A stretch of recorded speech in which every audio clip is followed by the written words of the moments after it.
السلام عليكم ورحمة الله وبركاته. الحمد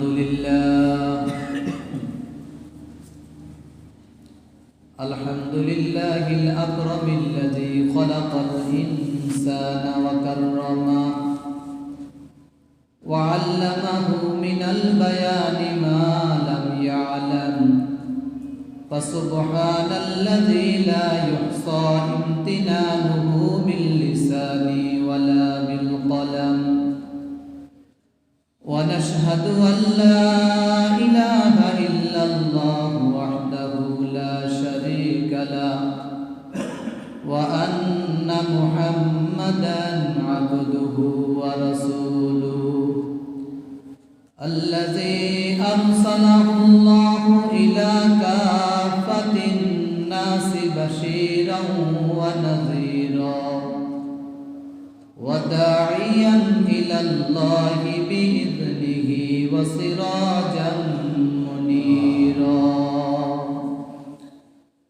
فقد قال الله تعالى في كلامه المجيد وفرقانه الحميد: أعوذ بالله من الشيطان الرجيم.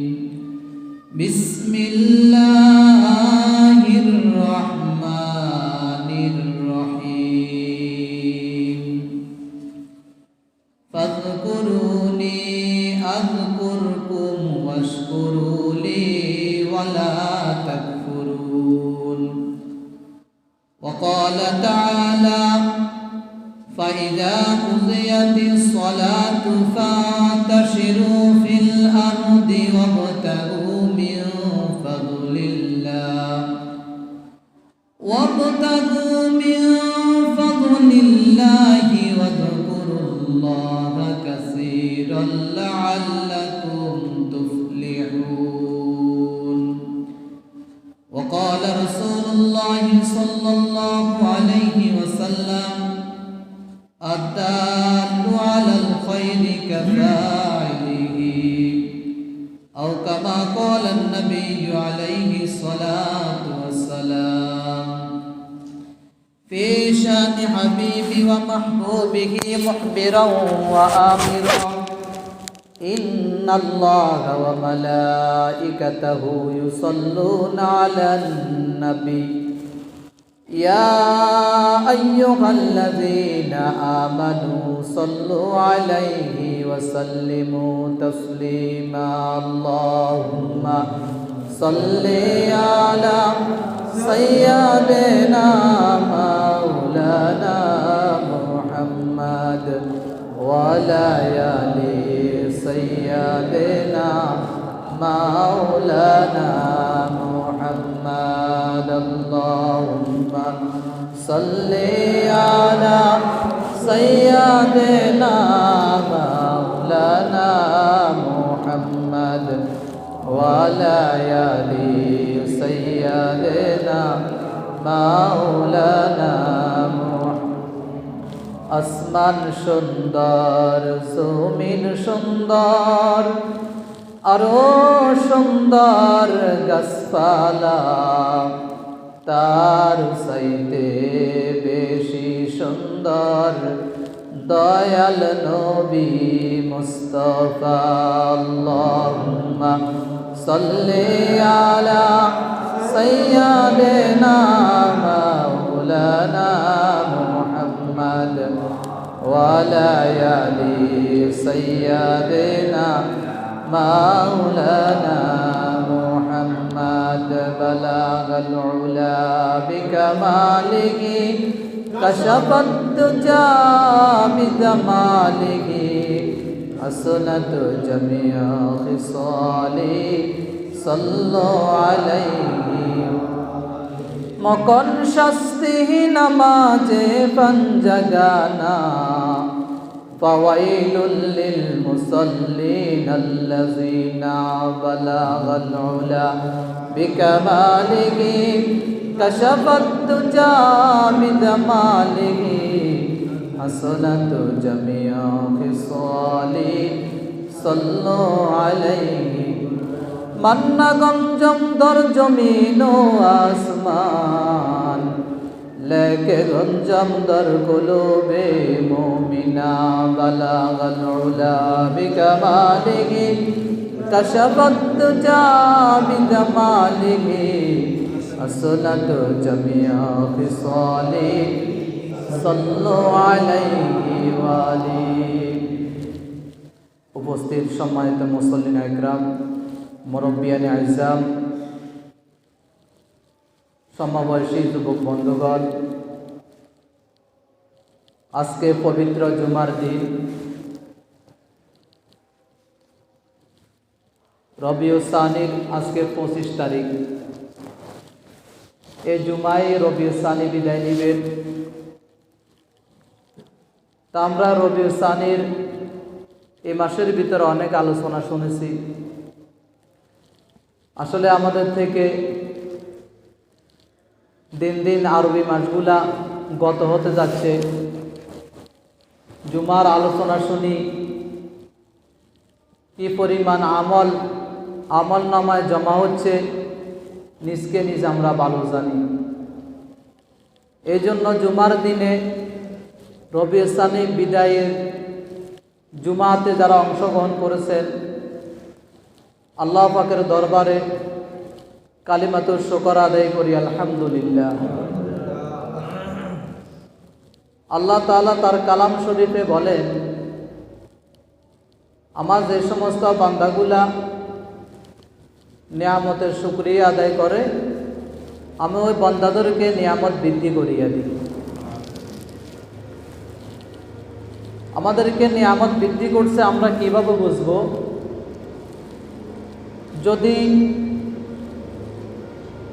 আমার আশেপাশে আমার ঘরের ভিতরে অনেক সদস্য আছে, সমস্ত মানুষদের থেকে যদি আমি একটু ভালো থাকি, তাহলে আমাকে আল্লাহ পাক নিয়ামত বাড়াইয়া দিছে। আর যদি আমরা নিয়ামত পাওয়ার পরে যদি এই নিয়ামত যথাযথভাবে যদি আমরা আদায় না করি, তাহলে আল্লাহ পাক বলেন, ইন্না আযাবি লাশাদীদ, আমি তোমাদেরকে আযাবের ভিতরে, কঠিন আযাবের ভিতরে গ্রেফতার করব। আল্লাহ পাক যেন আমাদেরকে দুনিয়া এবং আখিরাতের আযাব থেকে রেহাই দান করেন। তো বলতেছিলাম,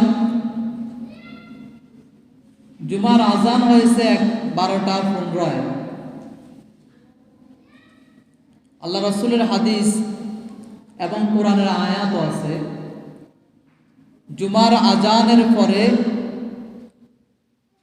সংসারের কোনো কাজকর্ম, অনেকে বলে দুনিয়াবি কাজকর্ম, দুনিয়াবি বলতে অনেক কিছু বোঝায়। আমি বলতেছি আমার পেটের যে কাজকর্ম, পেটকে সামাল দেওয়ার জন্য দুনিয়াতে যত কাজকর্ম আছে, সমস্ত কাজকর্ম জুমার আজানের পরে, জুমার জামাত হওয়ার আগ পর্যন্ত হারাম। এটা কার আইন? আল্লাহর আইন। তাহলে আল্লাহর আইন যদি আমরা লঙ্ঘন করি, তাহলে আমি বলছিলাম দেখ না, আযাবি লাশাদীদ, আল্লাহর আযাব বড় কঠিন। দুনিয়া তো আল্লাহ পাক আযাব দিয়া দেন। দেখা যায় অনেক সময় অনেক মানুষ খুতবা শোনার সময় আসে, খুতবার পরে জামাত দাঁড়াই গেলে আসে। অনেক সময় এরকম আপনারা দেখছেন কিনা জানি না, হোঁচট খাই পড়ি, মনে করেন না জুমার নামাজ আর পড়তে পারে নাই, হাসপাতাল নিতে হয়েছে। এটা কিসের কারণ হয়েছে? একটু অবহেলার কারণে হয়ে গেছে। অথচ আল্লাহ রাসূল বলতেছেন দুনিয়াবি সমস্ত কাজকর্ম হারাম ছিল, সে আরেকটু করতে করতে তার সময়টা শেষ করে দিছেন। এজন্য আল্লাহ এই মুহূর্তে আর তার ইবাদতটা পছন্দ করেন না। আল্লাহ পাক আমাদেরকে পছন্দ করেছেন, এজন্য আল্লাহ পাকের দরবারে আবারও শুকরিয়া আদায় করি আলহামদুলিল্লাহ। আমি যে আপনাদেরকে সর্বপ্রথম এখানে বসার সময় একটা সালাম দিয়েছিলাম, আল্লাহ রাসূল বলেন কোন মুসলমানকে যখন দেখবে তো সর্বপ্রথম সালাম আদান প্রদান করবে। সালাম আদান প্রদান অর্থ হলো আমাদের দেশের ভিতর চুক্তিবদ্ধ করে, যে চুক্তিগুলা করে এক রাষ্ট্রের সাথে অন্য রাষ্ট্র বা এই কিছু কাজকর্ম করার জন্য একটা চুক্তি করা হয়। তদ্রুপ বলতেছে, নবীজি বলেন, আমার কোনো উম্মত যদি একে অপরের সাথে দেখা হওয়া মাত্র, সাক্ষাৎ হওয়া মাত্র যদি সালাম দিতে পারে, তাহলে দুইজন একে অপরের শান্তি কামনা করব। আর এই সালামের মাধ্যমে যত হিংসা আছে, আমাদের মাঝে যত ভুল বুঝাবুঝি আছে, সমস্ত ভুলগুলা কাটিয়ে যায়। তাহলে সালামগুলো আমরা বেশি আদান প্রদান করবো। এই জন্য সালামের অর্থ হচ্ছে শান্তি। আমি আমার মুসলমান ভাইয়ের জন্য শান্তি কামনা করলাম। আমার মুসলমান ভাই জবাব নিল, যখন সালামের যখন উত্তর দিয়েছে, সেও আমার শান্তি চাচ্ছে। দুইজনের শান্তি যখন দুইজন চাইলাম, চাওয়ার পরে সমাজে যত প্রকারের আজাব আসার কথা ছিল, আল্লাহ পাক এই সালাম আদান প্রদানের মাধ্যমে এগুলা দূর করিয়ে দেন। তাহলে আমরা বেশি বেশি একে অপরের সাথে সালাম দিব। 2 নম্বরে আসেন, সালামের পরে আরেকটা কাজ আছে মুসাবাহা করা, যে হাত মিলানো, আমরা যেটারে গ্রামের ভাষায় বলে ফ্রেন্ডশিপ। হাত মিলানো যেটা আছে, একে অপরকে দেখিয়া যখন সালামের পরে হাত মিলানো হয়, ভাই কেমন আছেন খোঁজ খবর নেওয়া হয়, তো আল্লাহ নবী বলেন, আমার উম্মত, তোমরা একে অপরের সাথে যখন মুসাফা করি হাতগুলা সরাই ফেলবা, তো তোমার সঙ্গে সঙ্গে জীবনের সমস্ত সগীরা গুনাহগুলা মাফ করিয়া দেওয়া। তাহলে 2টা কথা বুঝলাম। 1 নম্বরে মুসলমানের সাথে দেখা সাক্ষাৎ হওয়ার সঙ্গে সঙ্গে সালাম দেওয়া আর মুসাবাহ করা। আরো একটা আছে কোলাকুলি, যেটারে বলি আমরা, এই কোলাকুলির ব্যাপারও আছে। যাক, এই 2টা কাজ আমরা যদি করতে পারি, আমাদের দরকার হয়েছে আমাদের গুনাহ মাফ। গুনাহগুলি দুনিয়ার থেকে যদি মাপ নিতে পারি, তাহলে আমার এই যে 3.5 হাত গর্ত, এটা রসুলের হাদিস অনুযায়ী এটা জান্নাতের বাগান হয়ে যাবে। জান্নাতের বাগান হইলে তো আমাদের কি সুখ শান্তি হবে, আরাম হবে। আর একটা আয়াতের ভিতরে বলছেন, আলে ইমরানে আছে, ওয়াসারিউ ইলা মাগফিরাতিম মির রাব্বিকুম ওয়া জান্নাতিন আরদুহাস সামাওয়াতু ওয়াল আরদু। কবরটা হবে সামাওয়াতু ওয়াল আরদু, বলে যার কবর জান্নাতের বাগান হবে, তো কবরটা এরকম প্রশস্ত করিয়া দিবেন, মানুষ যখন জমিন থেকে আসমানের দিকে তাকায়, আসমানের দিকে তাকাইলে যতটুক দূরত্ব দেখা যায়, তার কবরটা ততটুক প্রশস্ত করিয়া দিবেন। তাহলে আমাদের একটা পর্ব শেষ হইল। তা বলছিলাম যে জুমার নামাজে যখন আজান দেওয়া হয়েছে, আহ্বান করা হয়েছে, তোমরা আল্লাহর দিকে আসো, তো জুমার নামাজটা প্রত্যেক নামাজগুলো আমাদের উপরে ফরজ, দৈনিক 5 ওয়াক্ত ফরজ। নামাজ পড়া ফরজ, দাঁড়াইয়া নামাজ পড়া ফরজ। তাহলে এই একসঙ্গে 2টা বিধান। একটা বিধান হইছে নামাজ আমার উপরে ফরজ, আর আমি ফরজ নামাজটা দাঁড়াই পড়া, এটা আমার উপরে ফরজ। আমি ওই প্রসঙ্গে যাব না, এদিকে অনেক মতানৈক্য, বিভিন্ন জন বিভিন্নভাবে কথাবার্তা বলে। তো এই জন্য বলতেছি, যাদের শরীরে অসুস্থতা আছে, সম্ভব যদি হয় রুকুর আগ পর্যন্ত নামাজটা দাঁড়াই পড়বেন। আপনার যদি হাঁটুতে কোমরে কোনো সমস্যা থাকে, তাহলে আপনি বাকিগুলা বসে বসে আদায় করবেন। কিন্তু সূরা কেরাত যেগুলা পড়া হয় ইমাম সাহেবের সাথে, ওই রুকুর আগ পর্যন্ত আপনি নামাজটা দাঁড়ায় দাঁড়ায় পড়বেন। তাহলে আপনার একে নামাজ আমার উপরে ফরজ, দ্বিতীয়ত দাঁড়াই পড়া ফরজ ছিল, তো এই বিধানটা আমি পালন করলাম, 2টা কাজ আদায় হয়ে গেছে। আমি বসেই পড়বো। আমার যদি শারীরিকভাবে সমস্যা দেখা দেয়, আমি শুধু রুকুর আগ পর্যন্ত দাঁড়াইয়ে পড়বো 2 রাকাত, আর বাকি সুন্নতগুলা নফলগুলা আমি যেভাবে পারি সেভাবে বসে পড়বো। এটা আমার ইচ্ছা অনুযায়ী পড়তে পারবো। তাহলে আপনাদেরকে 2টা দিক আমি দেখাইছি। একটা দিক হচ্ছে দাঁড়াইয়া নামাজ পড়া ফরজ, আর ওয়াক্তিয়া নামাজগুলো আমার উপরে ফরজ। এবার আসেন যে আমরা যে আজান দিয়েছি, আজানের ভিতরে 50টা শব্দ আছে। আলিফ থেকে ইয়া পর্যন্ত 29টি হরফ। এই 29 হরফের ভিতরে আজানে 12টা লাইন আছে। 12টা লাইন দিয়া আল্লাহ তাআলা বান্দাদেরকে বুঝালেন, বান্দা আরবি মাস 12টি, এই 12টি মাসে তোমাদের উপর আমি নামাজ ফরজ করেছি।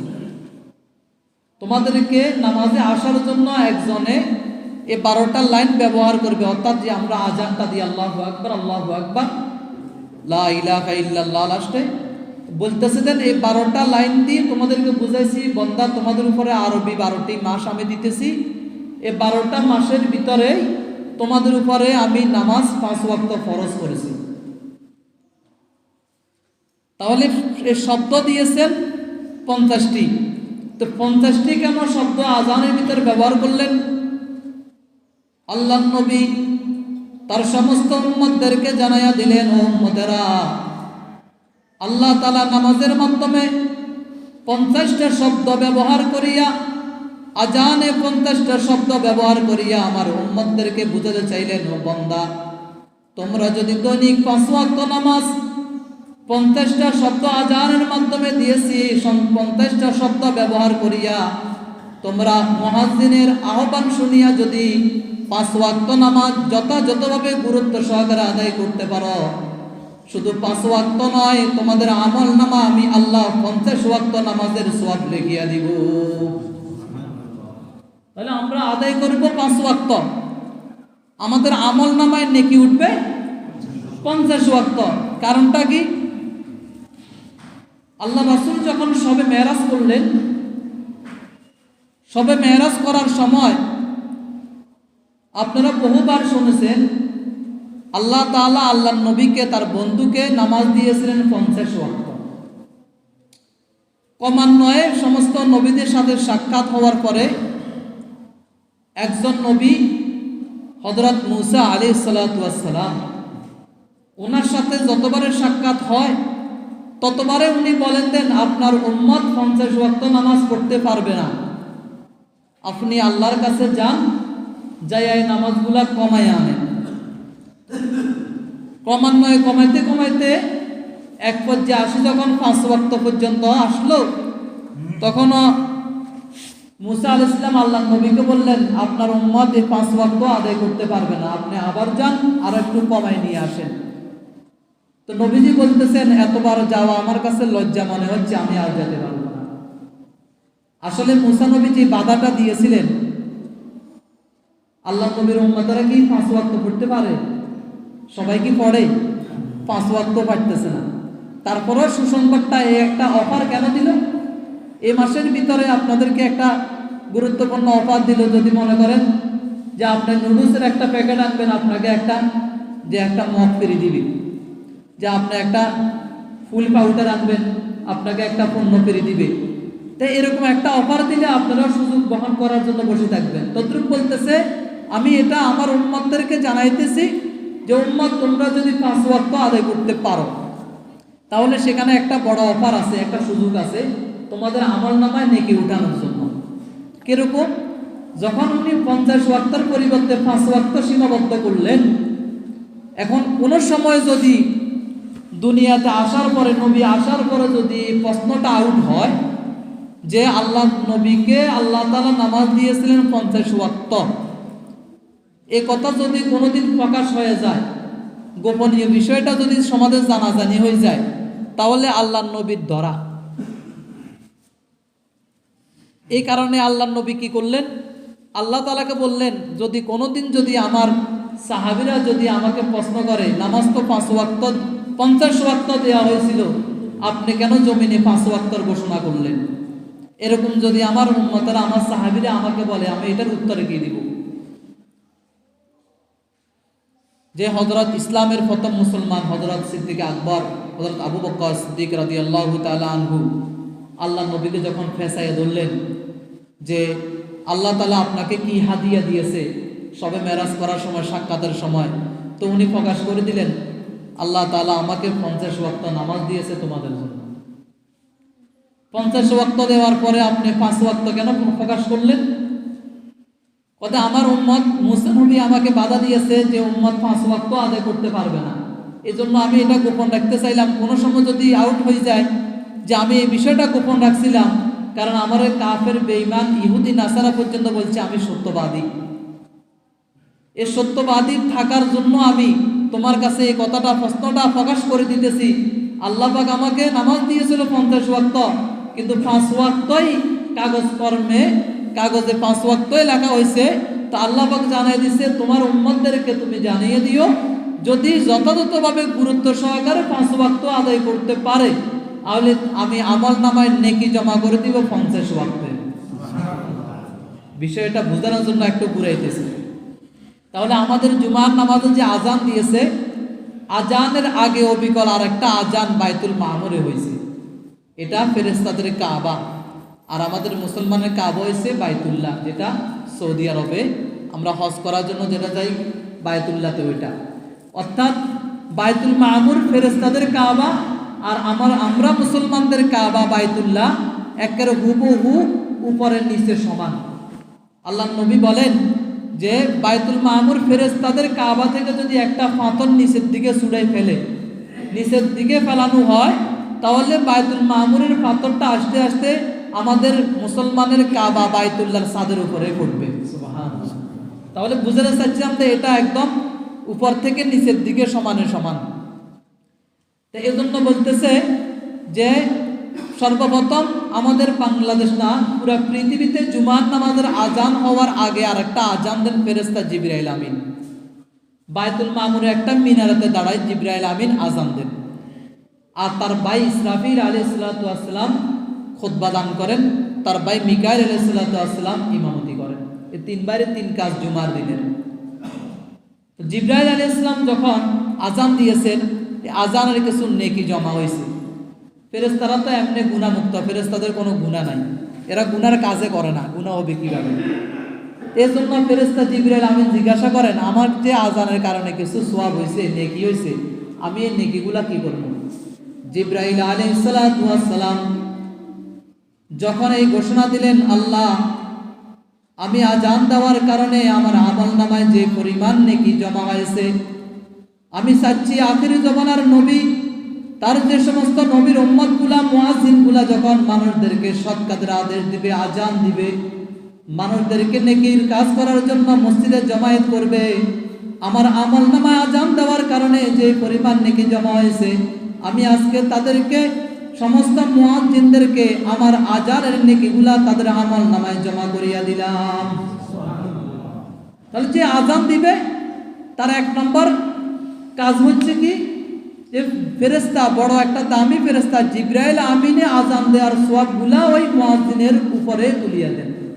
আমরা বেশি বেশি করে আজান দিব, ইমাম সাহেবের দিকে মুয়াজ্জিন সাহেবের দিকে বসে না থাকা, কারণ এখানে সওয়াব আছে, সৎ কাজের আদেশ।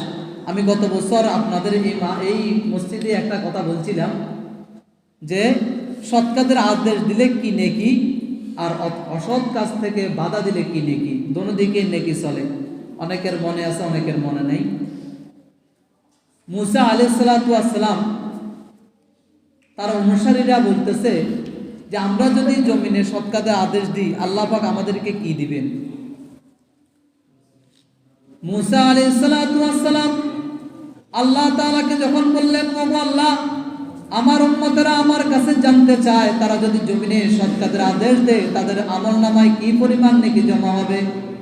আল্লাহ তাআলা জানাই দিলেন, পয়গম্বর মুসা আপনি আপনার উম্মতদেরকে জানাইয়া দেন, তারা যদি জমিনে একটা সৎ কাজের আদেশ দেয়, এক একটা সৎ কাজের আদেশের বিনিময়ে তাদের আমলনামায় 1 বছরের নফল সওয়াব দান করব। 1 বছরের নফল নামাজের সওয়াব দান করবে একটা সৎ কাজের আদেশ দিলে। তাহলে আমি সৎ কাজের আদেশ কি দিলাম? মুয়াজ্জিনের সৎ কাজের আদেশ দিছে, আপনারা সবাই কাজকর্ম থেকে বিরত হয়ে আল্লাহ তাকে হাজিরা দেন, মসজিদের দিকে চলে আসেন। শুধু মসজিদে চলে আসলে মসজিদে পড়ে থাকতে হবে এরকম না। জুমার যে আয়াতটা, একটা সূরা আছে সূরাতুল জুমআ, এটা 28 পারাতে আছে। সূরা জুমার 10 নম্বর আয়াত আমি তেলাওয়াত করছিলাম, ফাইজা কুদিয়াতিস সালাতু ফান্তাশিরু ফিল আরদি। তোমরা খালি মসজিদের দিকে চলে আসবা তা না, কুদিয়াতিস সালাত, যখন তোমরা নামাজ আদায় করবে, এরপরে তোমরা নামাজ যখন শেষ হবে আবার তোমরা তোমাদের কর্মস্থলে অর্থাৎ জমিনে তোমরা আবার ছড়াইয়ে পড়ো, রিজিকের অনুষ্ঠানে তোমরা জমিনে ছড়াইয়ে যাও। এই আয়াতটা দেখিয়ে 10 নম্বর আয়াত সূরা জুমার, এটাতে বলতেছে তোমরা যখন ডাক দেওয়া হয় আমলের জন্য, ইবাদতের জন্য তোমরা দৌড়াইয়া চলে আসো, তোমাদের আল্লাহকে ডাকা শেষ তোমরা আবার বিচরণ করো, জমিনের দিকে তোমরা ছড়াইয়ে পড়ো। তাহলে সুযোগ আছে, মসজিদে পড়ে থাকবার কোনো সুযোগ নাই। আল্লাহ পাক বলতেছে আবার তোমরা কর্মস্থলে ফিরে যাও। তাহলে বলতেছিলাম যে যদি মুয়াজ্জিন আজান দে, আওয়াজটা দে, এই আওয়াজের কারণে আমরা আজান দেওয়ার কারণে অন্তত জিবরাইল আমিন যে পরিমাণ নেকি পাইতো এই নেকিগুলা আমাদের আমলনামায় জমা হবে। তাহলে সওয়াবের কথা মনে করি, নেকির কথা মনে করি, আমরা আজান দিব। অনেকের সাহস আছে, ওই যে সাহস থাকার পরেও দেন আজানটা দিবেন। আজান দিলে কয়েকটা লাভ। আজান দিলে 1 নম্বর লাভ হচ্ছে যে আমি যে আজান দিছি কিয়ামতের ময়দানের দিন আমার কণ্ঠটা, আমার গর্দানটা সমস্ত মানুষের উপরে দেখা যাবে, 1 নম্বর গুণ। 2 নম্বর গুণ হচ্ছে আমার আজানের আওয়াজ যদি গাছপালা থাকে, গাছপালার ভিতরে পড়ে, তাহলে গাছের গাছগুলা পর্যন্ত কিয়ামতের দিন আমার জন্য সাক্ষী হয়ে যাবে। 3 নম্বর কারণ হচ্ছে গাছের ভিতরে যদি কোনো পাখি থাকে, পাখিগুলো আমার জন্য সাক্ষী হয়ে যাবে। আর আশেপাশে পুকুরের ভিতরে মাছ থাকলে মাছগুলো আমার আজানের সাক্ষী হয়ে যাবে। তাহলে মুয়াজ্জিনের অনেক গুণ। 2 নম্বরে বলতেছে ইসরাফিল আলাইহিস সালাম যে তার ভাই জিবরাইলের আজান শোনার পরে জুমার নামাজের একটা খুতবা দান করেন। জুমার নামাজের খুতবার ভিতরে যে আলোচনাগুলো আছে, আলোচনাগুলো যখন শোনাই দিলেন, তো ইসরাফিল আলাইহিস সালাম বলতেছেন আমার ভাই জিবরাইল আমিন যখন তার সওয়াবগুলা সর্বশ্রেষ্ঠ নবীর উম্মতদেরকে দান করে দিল, তো আমি তো আমার কোনো গুনাহ নাই, আমি আমার নেকিগুলা কি করব? ইসরাফিল আলাইহিস সালাম বলেন আখিরি জামানার নবীর সমস্ত উম্মতগুলা, যে সমস্ত উম্মতগুলা জুমার দিনে খুতবা দান করে, আমি চাচ্ছি আমার যে সমস্ত নেকি হয়েছে ওই নেকিগুলা সমস্ত খতিব সাহেবদেরকে দান করিয়া দিব। তাহলে তারা খুতবা দেন, তাদেরও লাভ আছে, ইসরাফিল আলাইহিস সালামের সমপরিমাণ সওয়াবগুলা তাদেরকে দিয়ে দেন। তাহলে আপনাদের থেকে 2 দিকে মুয়াজ্জিনও লাভ, আবার খতিব সাহেবও লাভ। তার ভাই মিকাইল আলাইহিস সালাম বললেন আমি তো ইমামতি করলাম, আমার ইমামতির সওয়াবগুলা নেকিগুলা আমি কি করব? ইসরাফিল আলাইহিস সালাম বলেন আমার ভাই জিবরাইল আলাইহিস সালাম তার নেকিগুলা সমস্ত মুয়াজ্জিনদেরকে বন্টন করিয়া দিলেন। আমার ভাই ইসরাফিল আলাইহিস সালাম সমস্ত নেকিগুলা খতিব সাহেবকে দিয়া দিলেন। আমি যে ইমামতি করলাম, আমার পিছনে যে সমস্ত মানুষগুলা ছিল, যে সমস্ত ফেরেশতাগুলা ছিল, এই সমস্ত ফেরেশতাগুলা আর আমার নেকিগুলা যে জুমার দিনের ইমামতি করবে তাকে আমি দান করিয়া দিলাম। ইমামতি করার কারণে যে ইমাম মিকাইল আলাইহিস সালাম তার নেকিগুলো ইমামকে দিয়া দিলেন। আসমান থেকে আল্লাহ তাআলা ডাক দিয়া বলেন জিবরাইল, ও ইসরাফিল ও মিকাইল, তোমরা কি আমার থেকে বেশি দানশীল হয়ে গেছো নাকি? তোমরা তো আমার থেকে অনেক দয়া দেখাইতেছ। আমি আজকে জুমার দিনে মুয়াজ্জিনের আযান শুনিয়া আমার যে সমস্ত বান্দাগুলা পায়ে হাঁটিয়া হাঁটিয়া মসজিদে আসিয়া বসিয়া ইমামের পিছনে নামাজ আদায় করিয়া যখন তারা মসজিদ থেকে বিদায় নিবে, যেই পরিমাণ মানুষ মসজিদে জমা হয়েছে ওই পরিমাণ সমস্ত মানুষগুলার গুনাহগুলা আমি মুছিয়া দিলাম।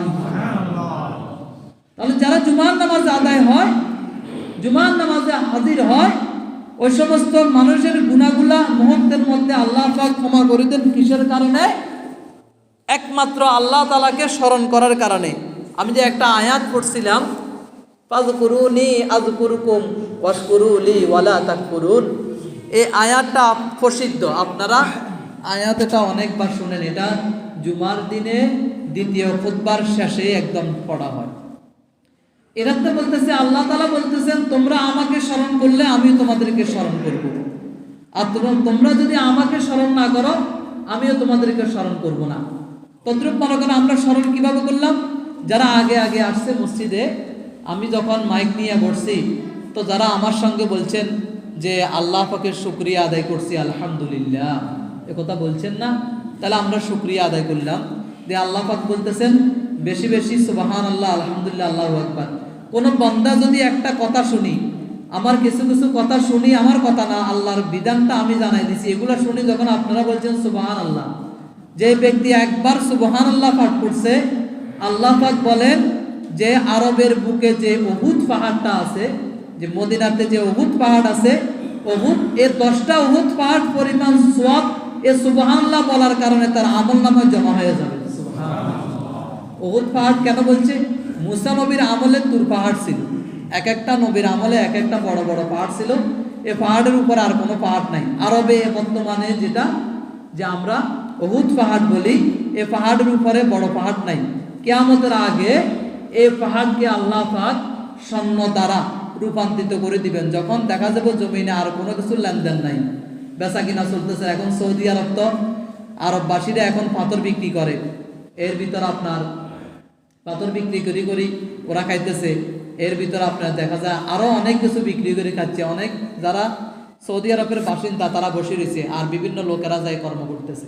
তো বলতেছিলাম এটা এমন একটা সময় আসবে তাদের আর বিক্রি করার মতো কিছু থাকবে না। তখন আল্লাহ নবী বলতেছেন যে উহুদ পাহাড় যেটা আছে এটাকে আল্লাহ পাক সামনে সোনার উপায়ে রূপান্তরিত করে দিবেন, যাতে মানুষগুলা এটা বিক্রি করেও খাইতে পারে। এটা হয়ে যাবে, এজন্য এটার একটা দামি একটা পাহাড়ের কথা বলছেন। আরো আপনারা শুনেন, জানাজা নামাজ যখন যান, কোনো মানুষ মারা গেলে যখন আপনারা জানাজা হাজির হন, তখন বলতেছে কোনো ব্যক্তি যদি জানাজার নামাজ আদায় করে, আল্লাহ পাক তার আমলনামায় এক উহুদ পাহাড় পরিমাণ, এক কিরাত পরিমাণ নেকি জমা করবেন।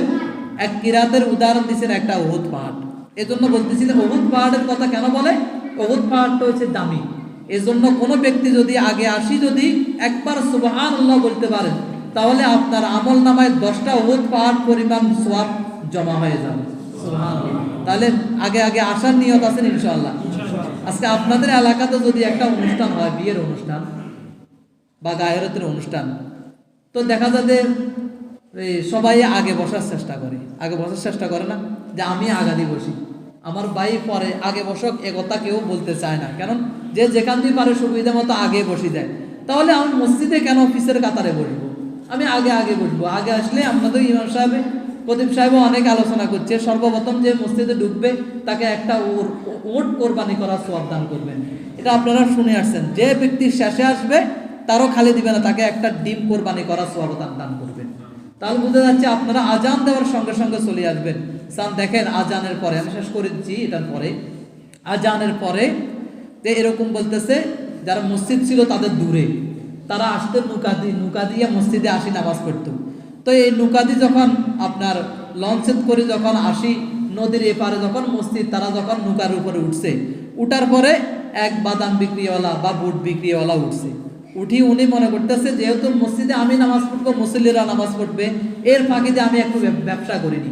যে তারা নৌকাতে ছিল তাদের কাছে সে বুট অথবা বাদাম বিক্রি করতেছে। এই অবস্থায় উনি বলতেছে আমি নামাজ পড়বো, তারা নামাজদার, কিন্তু বেচা কিনাটা সে দুনিয়াবিও যদি করে, কিন্তু উদ্দেশ্য হচ্ছে আমরা নামাজে যাবো, এর ফাঁকে দিয়ে একটু বিক্রি করিনি। আল্লাহ রসুল বলতেছেন, এই যে হাদিসের ব্যাখ্যায় বলতেছেন যে এই মুহূর্তে আজান দেওয়ার পরে নামাজ হওয়ার আগ পর্যন্ত যদিও মসজিদের দিকে যাও, তখনও লেনদেন করাটা তোমার জন্য হারাম। তাহলে এই অল্প লেনদেন, কিন্তু নামাজের কোনো ক্ষতি হন নেই, নামাজের ক্ষতি হন না। আসার পথেই কিছু বিক্রি করতেছে, সেখানেও দমক দিতেছে, এই মুহূর্তে এই বেচা বিক্রিও তোমার জন্য হারাম। আজকের যে আলোচনা করা হয়েছে, আলোচনার উপরে আমি এবং আপনারা সবাই যাতে আমল করতে পারি, আল্লাহ পাক সবাইকে তৌফিক দান করুন। যারা পরে আসছেন কাবলা